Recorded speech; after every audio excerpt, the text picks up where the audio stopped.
Party Central, bar after bar after bar.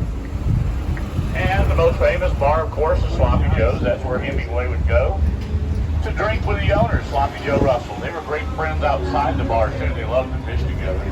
They loved to go to Cuba and fish a lot. Sloppy Joe's has been on this corner over here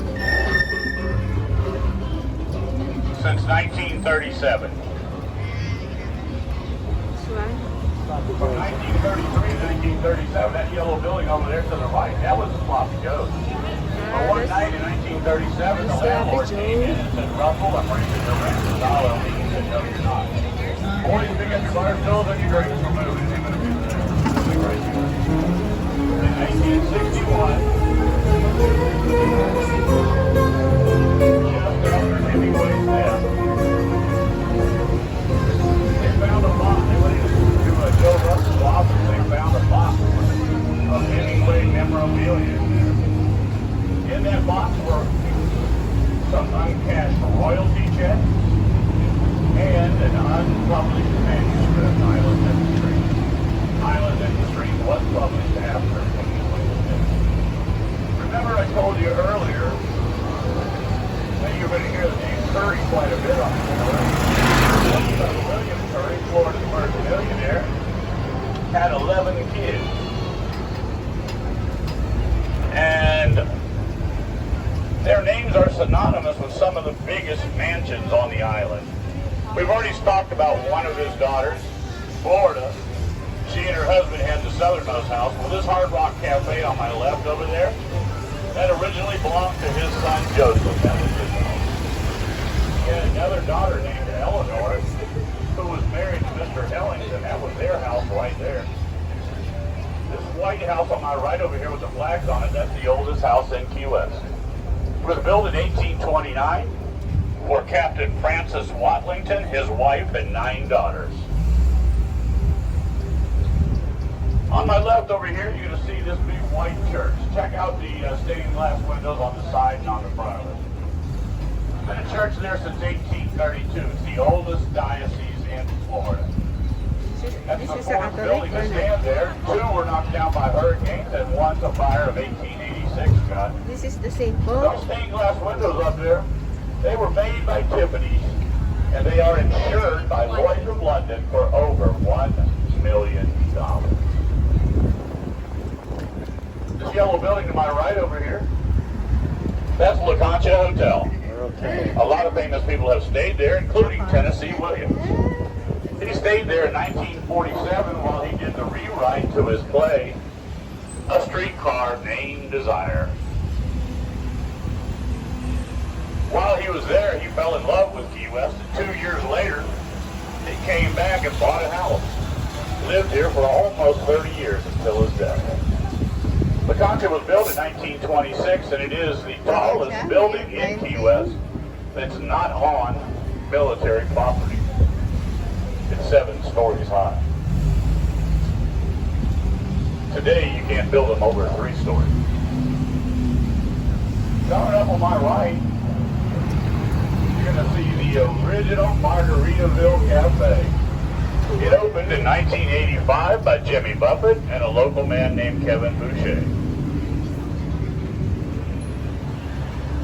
This cream-colored building to my right over here with a big Cuban flag on it, that's the San Carlos Institute.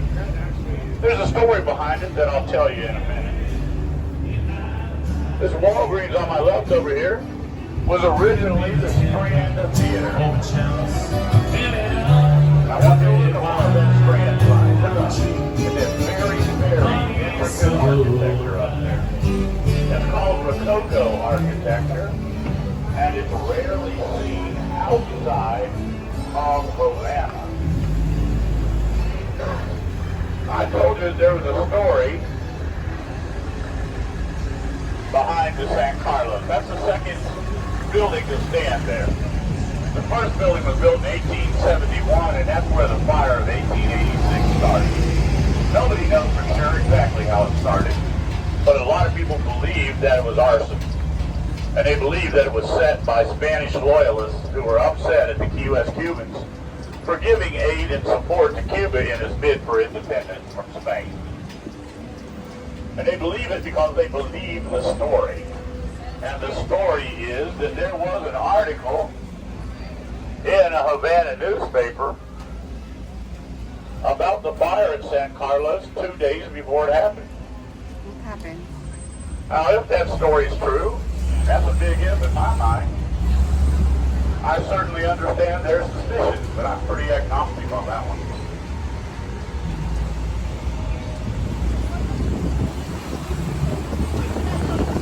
Coming up on my left, you're going to see a sign that says End of the Rainbow. And that is because US 1 South is going to end on this corner over here to the right. You see the End 1 sign and below it the mile marker 0 sign.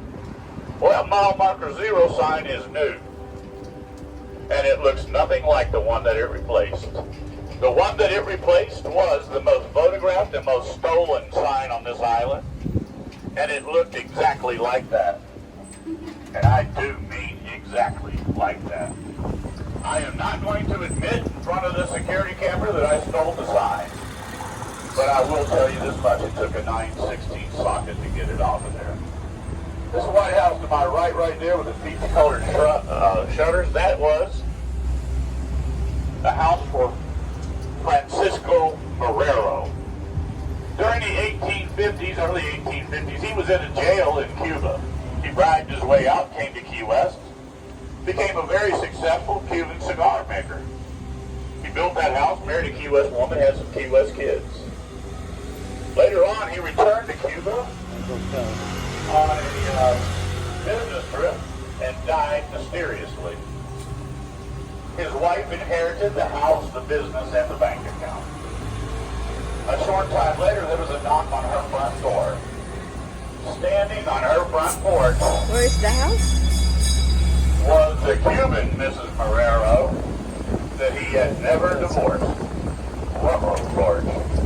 And in her possession, she had all the documentation that she needed to be declared the legal heir. She got it all. She got the house, the business, the bank account. The Key West wife and the Key West kids, they got the shaft. They were out on the street, homeless and penniless.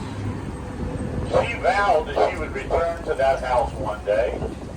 And they say that at night, you can see her walking those hallways. They say that Key West is the third most haunted city in the U.S. I'll take their word for it, because I'm not exactly sure how you measure that. We're about to enter the Historic Preservation District. Inside the district, there's over 3,000 19th century wooden houses and buildings. About 10% of them on the National Register of Historic Places.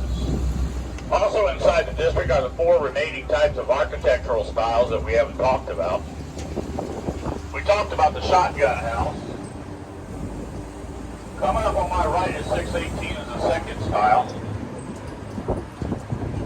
Notice how the windows and doors on both floors are perfectly aligned and there's a porch on both levels. That's called Classic Revival, and it's very big in the Northeast. The third style is this White House to my left over here with the big windows and the wraparound porch. That's classic Bahamian architecture. This pink building to my right over here is the Monroe County Library. It's one of the oldest libraries in the state. That building dates back to 1959, but there's been a library in that location since way before that. Attached to the library is the palm garden. There's 25 species of palms in there that are indigenous to Florida. The fourth style of architecture is coming up on my left over here. It's the second house, and I want you to look at the roof on the house. Notice how it goes up and down, up and down. You can see it better from this side over here. That's called a zigzag house. And it's a very efficient design for gathering rainwater.